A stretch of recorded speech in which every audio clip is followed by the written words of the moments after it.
Assalomu alaykum, hurmatli ijtimoiy tarmoqdagi kuzatuvchilarimiz. Sizlar uchun ozgina mehnat qildik. Yoqsa like, komment bosib qo'yamiz.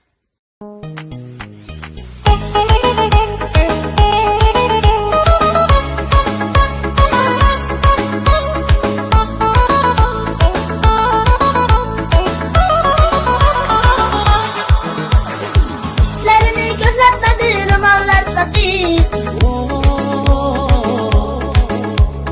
Dertten su yetsem gitti ki vakit.